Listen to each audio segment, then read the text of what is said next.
Hello বন্ধুরা, সবাই কেমন আছো? আশা করি সবাই ভালো আছো। আজ আমরা এসেছি বারাসাতের সেই বিখ্যাত ডাকাত কালীবাড়ি। রঘু ডাকাত নাকি এই মন্দিরেই মায়ের কাছে পুজো দিয়ে ডাকাতি করতে বেরোতো।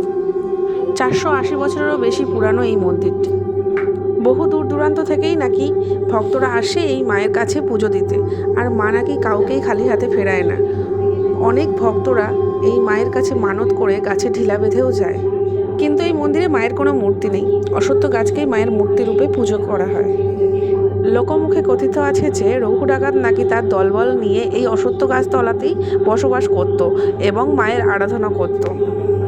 আর এখনও পর্যন্ত অমাবস্যা পূর্ণিমা তিথিতে মায়ের কাছে মানত করে পুজো দিলে মা তাদের মনস্কামনা পূর্ণ করেন। কাউকেই খালি হাতে ফেরায় না মা। বন্ধুরা, ভিডিওটি যদি ভালো লাগে অবশ্যই লাইক, কমেন্ট, শেয়ার করবেন এবং চ্যানেলটি সাবস্ক্রাইব করবেন। আজকের মতো এই পর্যন্তই। আবার দেখা হবে অন্য কোনো দিন, অন্য কোনো সময়, অন্য কোনো ভিডিওতে। তো ধন্যবাদ বন্ধুরা।